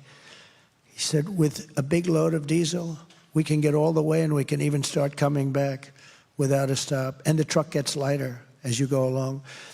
The other thing he said that people don't know is that an electric truck would be 2.5 times heavier, because batteries are very, very heavy. And that would mean you'd have to rebuild every bridge in the United States of America, because they're not designed for that kind of a weight. So every bridge in the United States would have to be rebuilt. And also, he said, a couple of other little problems. He said the battery is so big it would take a lot of our payload. We'd lose 40% of our payload. We'd have to have battery in there instead. I said, so when you tell them this, if you're a child and somebody said that, you'd say, okay, let's think about it in 10 years or 20 years from now. Doesn't work. He said, we tell them, they said, we don't care, just we want, you're going to order all electric trucks. This is like a dictatorship. These people are sick. Now they want to make our army tanks all electric. I saved the army tanks up in Ohio where they make them. And because I hated the fact that they were closing it. When I was president-elect, I got called from the great Jim Jordan, congressman from Ohio, in Lima. They have a plant that manufactures the army tanks. They were going to close it. And I looked, I went there, the complexity, the talent, the people they had working there was incredible. And I said, we're not closing this plant. And now it's the #1 producer. It's incredible. But now they want to make army tanks that are electric, because they want to go into a country and blast the crap out of it in an environmentally friendly way. No, these people are crazy. And the problem is the electric battery is so big and so heavy that it would have to be in like a wagon that a child pulls. Behind the tank, they'd pull in a battery. And it would have to be, and it doesn't work. They want to make everything electric. And yet, think about it. They want to make everything electric, and I'm a big fan of electric. I think it's great. There are certain applications. I mean, Elon Musk endorsed me powerfully, okay? We love him. And you know, and his product is incredible. In fact, he's doing a new product today. It's got no steering wheel on it. Do you know that? He's out in some place announcing a new product with no steering wheel. I said, well, that wouldn't be for me, but is that really the future? You know, he knows. I'm giving him full credit. I think he's incredible. He gave me the most powerful endorsement. He was in Butler with us the other day. You probably saw that. And it was great. He said the whole country, he said America will never survive if Trump doesn't get in, because he knows the alternative. It's 2 people. It's like the alternative is not acceptable. He's a strong guy, smart guy, brilliant. But among other things, he does the Tesla, and it's great. But it doesn't mean that everybody has to have that. And, you know, I tell a story about him. I'm very close to him. I have a lot of respect for him. I think he respects me. He gave me the strongest endorsement you could ever get. But, you know, he never once came up to me and said, you know, could you stop knocking electric cars? Because I don't knock them. I think they're incredible, but it's for a group of people. I love them. I think they're great. But, you know, it's for a certain group of people where they might work even better. But not everybody, because some people want to go long distances. They will cost more. You have the fact that they probably are going to be made in China. Remember this. I said, we have more oil and gas. We have more liquid gold under our feet. So why would we do the batteries? Where China has that, we have liquid gold. So we want gasoline-propelled cars. But it's even worse than that, because Kamala also co-sponsored a bill to impose a 100% ban on the sale of all new gas-powered cars and trucks. So she's going to ban them, which would kill an estimated 200,000 U.S. auto jobs. including almost every job that you have in a place called Michigan. How do you like that idea? She has a ban. She has a ban where we're not going to allow them to be made. And honestly, for some like I'm telling you about the Army tanks, I'm telling you about trucks, the battery's not going to work. It's not going to work. The electric's just not going to work. Maybe in 20 years, 30 years, who knows? But it's not going to work. What it will do is drive our country into a depression. The entire industry would go to China for the making of these all-electric cars and trucks. The auto industry would be non-existent or dead. It will be dead. It will never be able to survive. This is one of the major reasons why I've been overwhelmingly endorsed by the rank and file membership of the Teamsters, including 62% of the Teamsters members right here in Michigan. They rank and file of the Teamsters nationwide. The firemen, the policemen. The policemen, we have 100% of the police. I don't think there's one police person in the whole country that endorsed this lunatic. I don't believe there's one policeman in the country. We just got a 400,000 group of police. The Fraternal Order, it's the biggest group in the country. But we've got just about every sheriff's group, every law enforcement group, is because we're going to stop crime. She's not going to stop crime. She wants open borders. She wants people to pour into our country and destroy our country and to move into your little towns and cities and your big towns and cities, too, and destroy our country. She wants open borders. They put a little trap out there a couple of months ago. They made it a little bit tougher. But they didn't stop airplanes from flying in with hundreds of thousands of people coming into our country. They're destroying our country. We can't let it happen. The rank and file of the UAW members are also with us, too. You know, if you go to the UAW, the auto workers, they're for us also. Sean Fain, who I never met, the head of the United Auto Workers, did a tremendous disservice to the people he represents by allowing the government of the United States to put out an all-electric mandate. Because after I terminate the mandate, my first day in office, I will terminate it on my first day.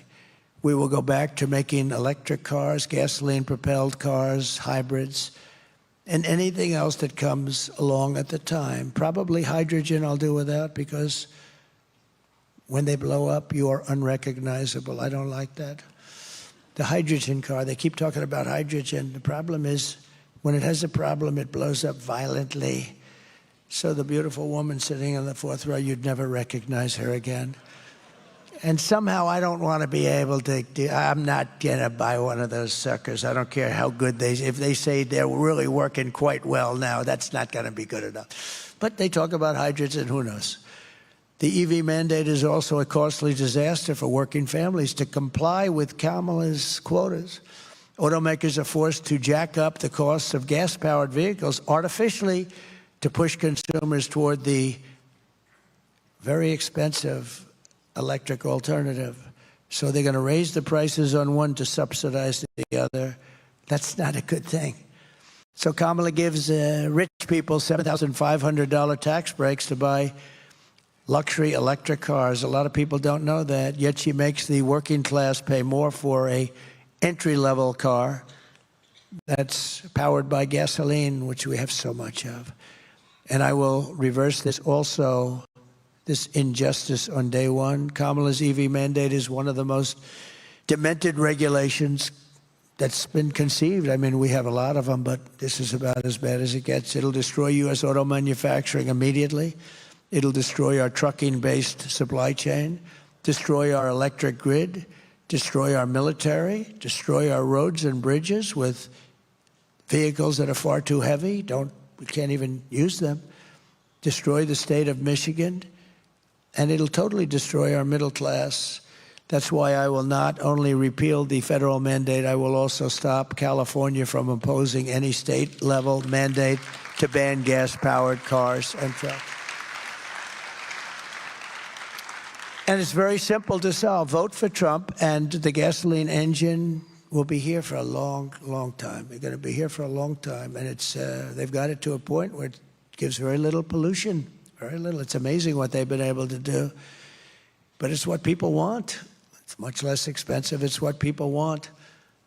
The next part of our effort to bring back domestic manufacturing will be to restore the power, confidence, and the wealth of the American consumer. We have to let them be wealthy again. We have to let them make money, not give money like they did. That's also energy. What their stupid energy policies caused inflation, but also the fact that they gave so much money away that was a very bad thing to do. They thought they were going to buy people's votes. Well, they've already spent that money. And they paid for it, actually, more so because of the cost of inflation for them. Over the past 4 years, Kamala's inflation catastrophe has cost the typical family $29,000 in price hikes. So inflation has cost them $29,000. New and used car prices are up over 29%. Average interest rates for new cars has doubled and tripled and quadrupled. Meanwhile, repair and maintenance costs are up 32%. Car parts are up 22%. Car insurance premiums, what's going on with that? Some places it's up 100%. And the cost of gasoline is up 62%. By driving up prices and interest rates, Kamala's inflation disaster sent car payments way up and car sales way down. Your numbers are terrible, by the way. For the first time ever, the all-in cost of car ownership is now over $1,000 a month. Never been anywhere near that. More than 20% of the median worker's wage just to have an average car. This is a catastrophe for the American dream and a dire crisis for American automakers. One of my top priorities will be to quickly defeat inflation and make America affordable again. We will quickly defeat it. We have to bring down prices. I will cut taxes, slash regulations, curb wasteful spending, and unleash energy production. It'll all happen very quickly. This will rapidly drive prices down, lower interest rates, and put more money into the pockets of American consumers. It'll also bring your grocery bill way down. I have more complaints on grocery. The word grocery, it's sort of simple word, but it sort of means like everything you eat. The stomach is speaking. It always does. And I have more complaints about that. Bacon and things going up, double, triple, quadruple. As part of this effort, I will pass major tax cuts for workers, including no tax on tips, no tax on overtime, and no tax on Social Security benefits for our seniors.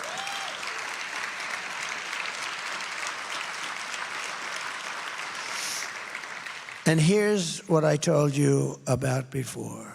The reason you're all sticking around, because I said, do they mind a little bit longer speech? Because, it is a big subject. No, sir. They love it. And I haven't noticed anybody leaving. There was one gentleman over there, but he came back. He went to the bathroom. And what the fake news will do is take a picture of one empty seat, say, people are fleeing. No, they don't flee. Nobody's fleeing. Nobody's leaving. I always watch. If they start to leave, I just end the speech. Thank you very much, ladies and gentlemen. We're going to make America great again. Enjoy yourself. No, I do that because oftentimes I lose the teleprompter. Teleprompters go out, but she lost the teleprompter last week. Did you see it?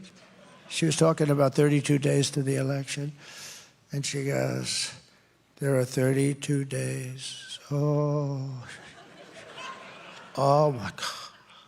I just lost a teller. 32.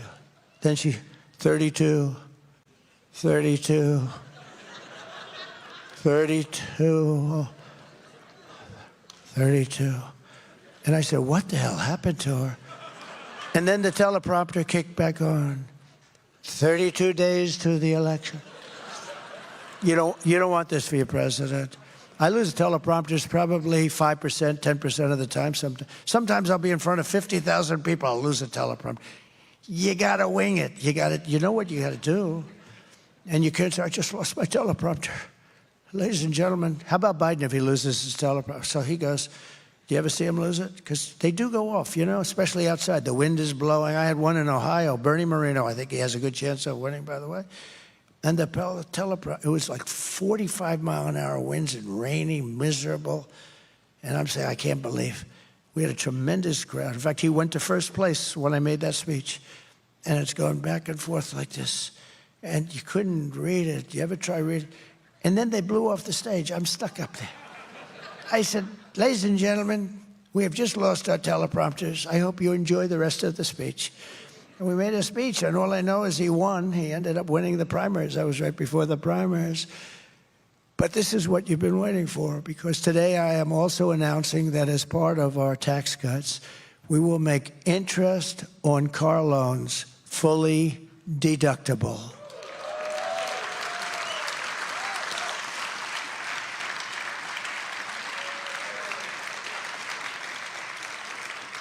So a man who's, a lot of you people are in the car industry. Actually, I met a lot of them backstage. What do? I'm in the car industry.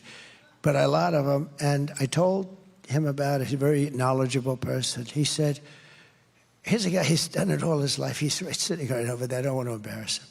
But he said, where did you come up with that idea? That's the coolest thing. It's like the paperclip again, right? It's like the paperclip. Somebody comes up with the paperclip and everybody says, why the hell didn't I think of that, right? Somebody came up with a paperclip, I guess made a lot of money, and other people said, gee.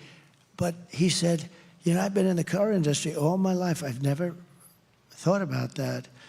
So we're going to make it fully deductible, the interest payments. That's going to revolutionize your industry. This will stimulate massive domestic auto production and make car ownership dramatically more affordable for millions and millions of working American families. This is a phenomenal thing, if I do say so myself.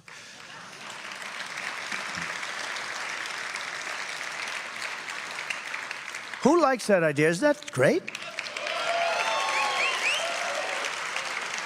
Likewise, to help small businesses afford the work vehicles they need to get the job done, we will double the amount of equipment investment they can deduct under Section 179. You know what that means? So you're going to get tremendous deduction ability. This will be great for small businesses, and great for Ford and General Motors. It'll be great for them, and we'll sell cars and trucks and work vans like never before. You'll sell so much. Oh, those companies are going to like me, and I have nothing to do with them. I have nothing to do. See, another guy would have gone and seen them yesterday. Say, here's what I'm going to do. This is how bad they are. They're evil. Biden would have gone to see him. Hey, I have an idea, but he doesn't have those ideas. Well, Hunter gets $500,000 a painting, and he can't paint. He can't paint worth a damn, right? So that's worse. That's much worse. As we protect gas-powered cars, we will unleash American energy and bring prices way down fast. The day I take office, the word will go out, and we are going to frack, frack, frack, and drill, baby, drill.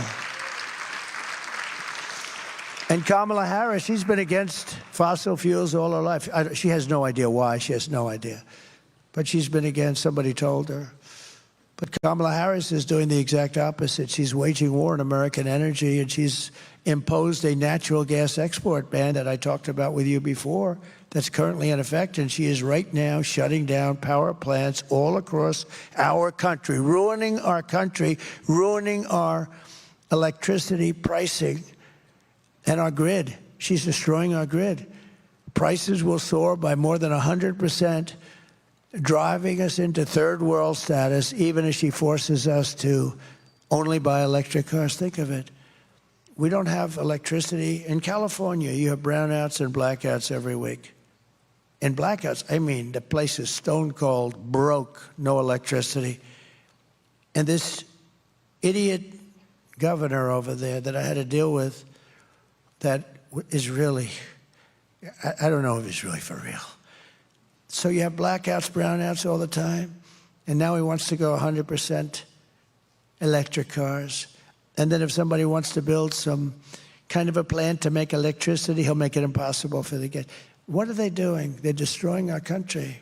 They're destroying our country. If this continues, all Michigan manufacturing will be dead in absolutely no time. You won't have any manufacturing, because as that industry goes and as the energy goes, there goes your businesses. As president, my policy will be to maximum. It's going to be maximum energy production to achieve low prices and make the United States into a manufacturer. I want to be a manufacturing powerhouse. We're going to be more powerful than ever before. You know, AI is a new industry, and it's a very big one. And I don't know, it's got some interesting difficulties, but China wants it, and other countries want it, and we've got to be there.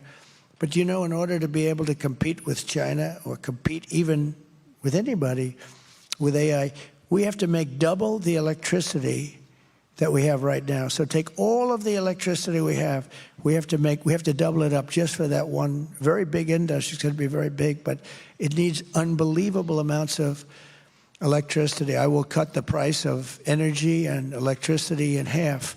Ready? 12 months from January 20th, I take office on January 20th, your electric bill, including cars, air conditioners, heating, everything, your total electric bill will be 50% less. We're going to cut it in half. And we have it. We have the power to do it because we have it. We don't need ships. We don't need long train. We have everything. We're going to have to build some pipelines because we can't transport it. But that's easy to do, and that's safer than trains. But we're going to get this done, and you're going to have, within 1 year, think of it, within 1 year, you're going to have electric bills and energy bills, and your gasoline for your car is going to be 50% cheaper than it is right now. That's a big thing. That's a big thing.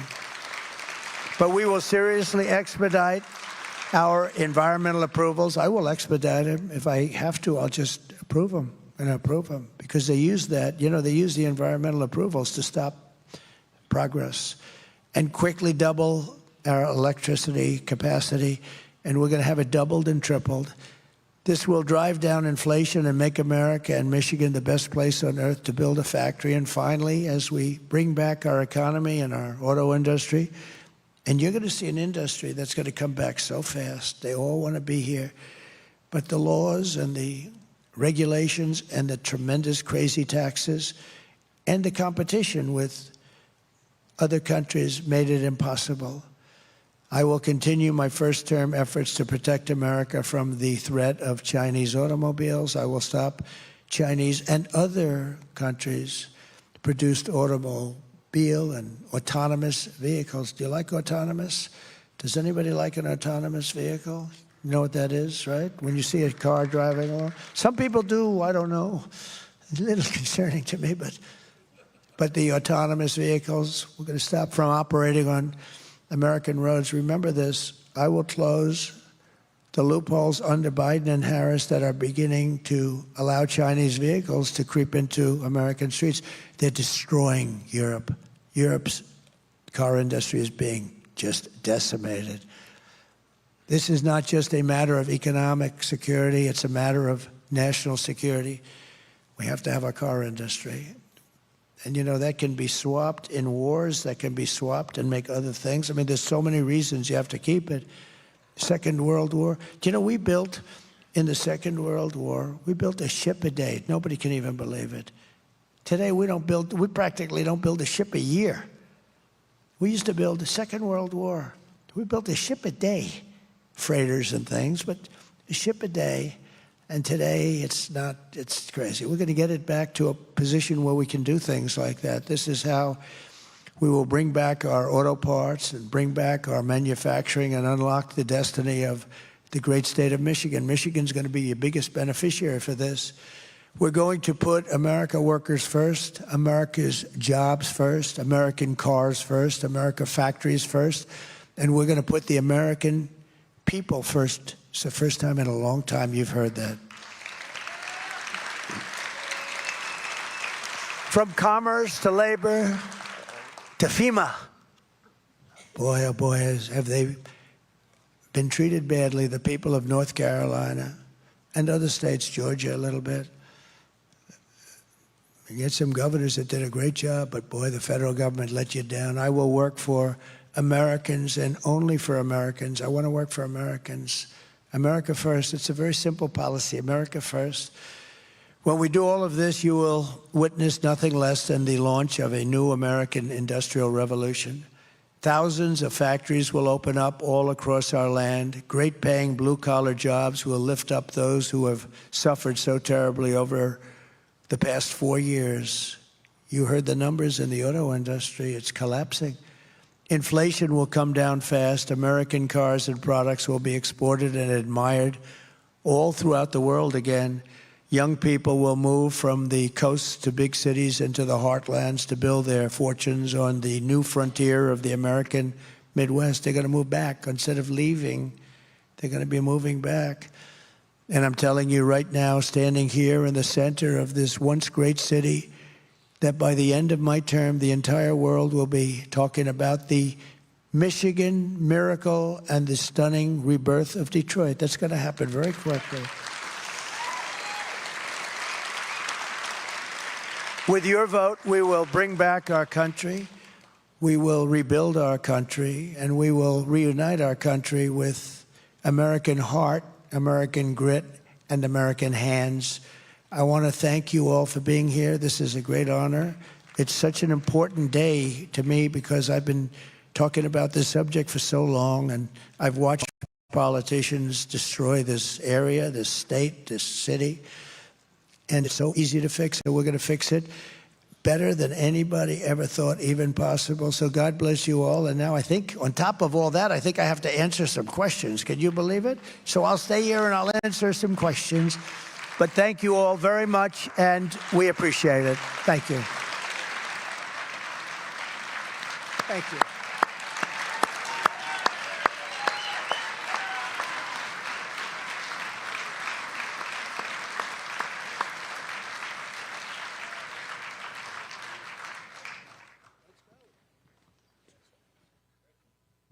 This? Well, that was a tremendous amount of information that you've given to us, and we'll see that the questions, you've really answered most of them already. I think so. I mean, you've really done a great job. And so what I thought I would do is to jump to a couple personal questions. The first one that I've always been intrigued with, you have an enormous amount of energy. I haven't seen anybody like you in my lifetime that keep on going and going and going, in spite of sometimes some rather negative, responses and forces here in our country. How do you do it? Like a bullet to the ear. So I had parents that were great. It's you have good parents, you sort of, I believe in that theory, it helps. But I have two parents that were energetic. They lived for a long time. They were around for a long time. They were great people, but my father had tremendous energy, and my mother did too, and it's a little bit that, I think, more than anything else. And I enjoy what I do, and I love this, despite I could be right now in the most beautiful ocean on the sand, exposing my really beautiful body, so beautiful, to the sun and the surf, skin cancer, right? To the sun and the surf all over the world, and or I could be in Detroit with you, and I'd rather be in Detroit with you, okay? That's great. Thanks. We've known each other for a while, and I know your children and I have been just enormously impressed with their values, their lifestyles, and you did a great job raising them. How did you do that? Everybody here loves their kids, and you mentioned about creating an environment where we can pass our businesses down to our children, basically tax-free or something close to that. What did you do with your children to make them so responsible and so involved in everything that you do? Well, I'm fortunate in that, they're smart children. Many of you have smart, and some will have some that aren't so smart, and you have to understand that happens too, and that's all, and you're going to love them just as much. But, I have smart children, and they've been good academically, et cetera, et cetera. But very importantly, I would always tell them, no drugs, no alcohol, no cigarettes.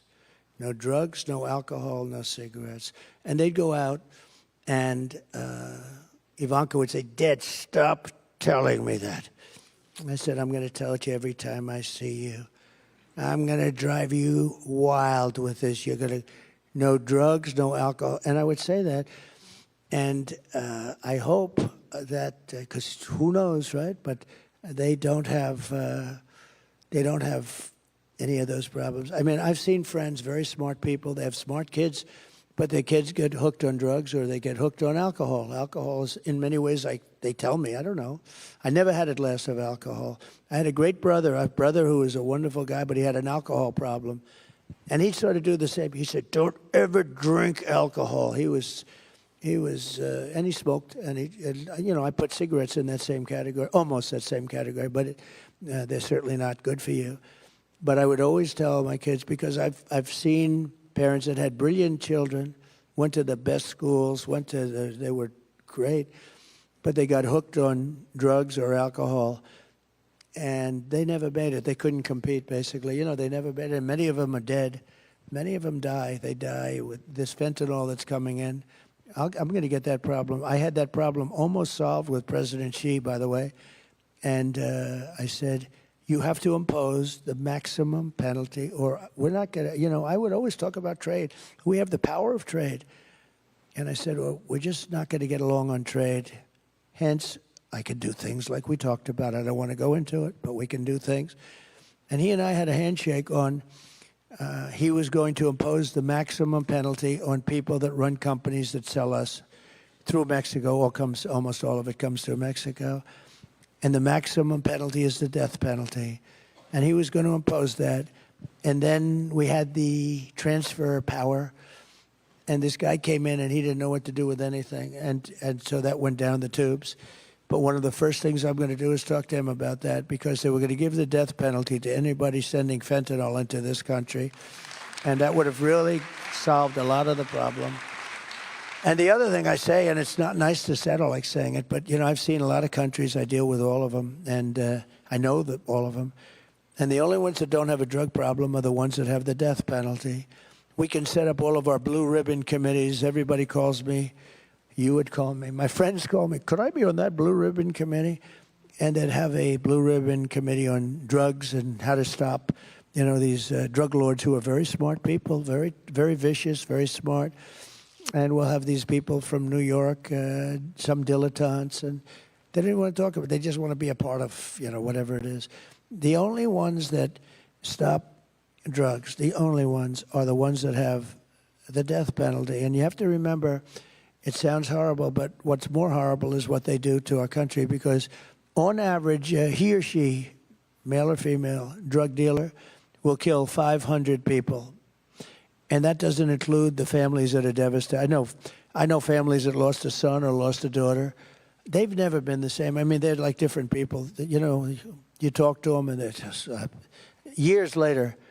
I say, has it gotten better? No, it's gotten worse, they tell me. And there's nothing worse than that, and nothing worse than that. And it's because of drugs. It's because if I maybe it's too much for the American people to go with, but I will say this: the only countries that solve their drug problem, China. I went to President Xi. I said, so.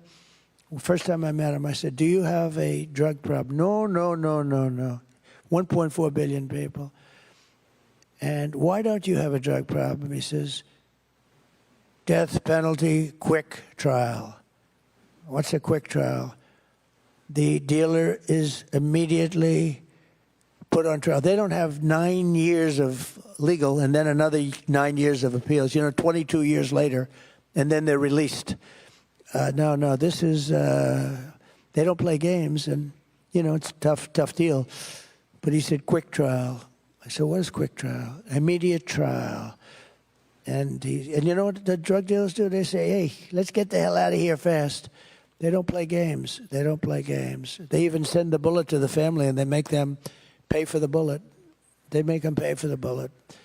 It's vicious, but they have no drug problem. With 1.4, they had a drug problem for centuries, with the poppy fields, with all the things. And they realized countries were taking them over that were much smaller, they were being decimated because everybody they had a tremendous drug problem. But it stopped years ago, and it was the death penalty. And I can tell you, we could set up all the committees, blue ribbon, and headed by so-and-so, a society person from Madison Avenue. But I will tell you that it's a waste of time. The only thing that's going to stop, and we got it down. I got it down 19%. That's great, but but it's not like I got it done, and we worked like hell. We had so much security in the border. We had the German Shepherds. There's a certain dog, a certain type of German Shepherd. So they have millions of dollars worth of machinery, and they have a dog, and it's a certain German Shepherd. Some of you know what it is. It has a sense of smell that's so incredible that the machine is nothing by comparison, nothing. And it's incredible to see. I mean, incredible. But we watched it very closely on the border. We had a lot of dogs that did this incredibly well. And we had a lot of very expensive machinery that did it good, not great, but they did it good, not nearly as good, believe it or not. And we had it down about 19%, and that was it. It was very tough. With the death penalty, you would eradicate drugs in this country.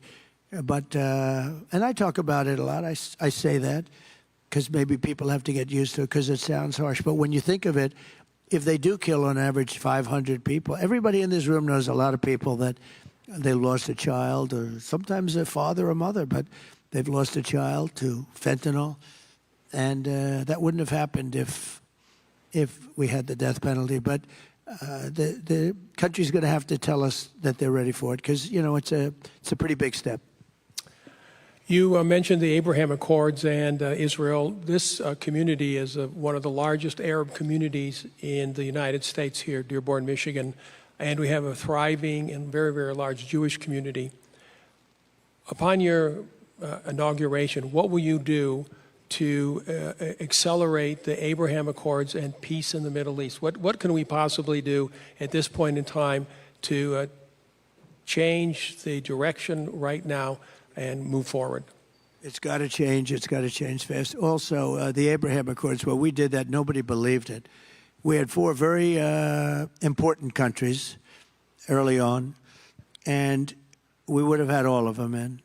I even make the statement, I said it the other day, I even think we would have had Iran in, if you can believe it. I really believe that because they were ready to make a deal. Biden lost an unbelievable opportunity. And now they're very rich, and I don't know, they view it perhaps differently, but, I wouldn't necessarily say they're doing so good either. But I will tell you this, we have to have peace throughout the world, and if we don't have peace throughout the world, we're not smart people because it doesn't make sense. I've stopped a lot of wars from starting. I was very proud of that. People don't know, but there are countries that were going to war, and I stopped them using trade to stop them. I use trade. I threaten trade. I'd say you're not going to do business with the United States if you do. There's countries that have been fighting for centuries, essentially, and stop, and then they go, kill a lot of people. Crazy, but I've stopped a lot of people. And but the Abraham Accords were very important, and you had really peace. You had the Arabs and the Jews getting along, and those are for the 4 countries. Now, it should have been many countries right now. It's still the same 4. Think of it. When I left, we were going to sign people as fast as you can think, and they could have done the same thing. But they didn't have the talent. They didn't have the administration to do it. And they even agreed it was a good thing. It was a good thing. It was actually a great thing. If I were named Obama, I would have had the Nobel Prize given in 10 seconds. He got the Nobel Prize. He didn't even know what the hell he got it for. Remember, he got elected. Well, so did I. He got elected, and they announced he was getting the Nobel Prize. Remember, he said, "Oh, what did I do?" He didn't know what the hell he did. He got the Nobel Prize for doing nothing. For getting elected, but I got elected too. And, if I think of that, we did something, the Abraham Accords, unprecedented. Nobody thought it was possible. And I'm not saying want or not. I'm just saying if it was anybody else, liberal, Democrat, they would have had it before the damn thing was even signed, So there has to be fairness, and I don't care, but I'm not looking for it. I'm not politicking for it. I'm just saying that there's a lot of unfairness in this world, and I think when you do things, you should really be. You can have peace in the Middle East. You can get along. This was a start. This would have been so important if you could have had almost all of the countries, and maybe even Iran. I mean, Iran would be the outlier, but maybe even Iran at a certain point. I really believe I could have gotten them all, including Iran. And Iran, everybody would have been happy. You would have had peace in the Middle East. and you would have had the Arabs getting along with the Jews and the Jews getting along with everyone else. It would have been so beautiful. And they wasted this great opportunity. It's so sad. So we have time for one final question, and it's a DEC tradition. We have many young adults and students in the audience today, and so I want to end with this final question. What advice to your 25-year-old self would you give to the young people today, and especially the ones in this audience? Okay, so I met some people backstage who were young and some really beautiful people, great people, smart as can be from colleges and schools. And I think what I'd do is I'd listen to the speech I made, and I'd say maybe, because they really would like to stay here. They grew up here. And I'd follow. And I will say this, if I implement, and I will be able to do it, I will. If we win the election, I would stay right here, and I would follow the gravy train, because you're going to have such a great opportunity right in the area that you want to be. You want to be here because your grandparents are here and your parents are here, and people are there. They don't want to leave. They've been forced to leave this area because of politicians that didn't know what they were doing. I would say stay tuned for a little while. Let's see what happens in the election. This area will be thriving like probably almost no area in the country. I think this area will be one of the hottest areas in the country. And I think you can stay here. You'll get a great job because we're going to have a lot of opportunities right here in Michigan, and you want to stay here because of your parents. A lot of them really, they told me backstage, I'd love to stay here, but there's no real jobs here. And when you look at those horrible statistics with the auto workers and with the, what's happening to the industry, you understand it. But if we win, I would stay here, and you watch what's going to happen. You'll be happy. You'll be happier here than, and I think more successful here than any other place in the country. You will have the American dream. We have to bring back the American dream. You don't even hear that statement anymore. And we have to have the American dream for our young people, and you'll have it right here in Michigan. Mr. President, thank you. I'm looking forward to all those auto plants that I'm going to be building back here in Michigan in the Midwest. It's okay. They all know anyways. Every time you're on TV or on the radio, somebody calls me up and said, the president was talking about you again. Thank you so much. And that's the end of our program today. Thank you all for coming. Let's give the president a standing ovation. Thank you. That's great. Thank you very much.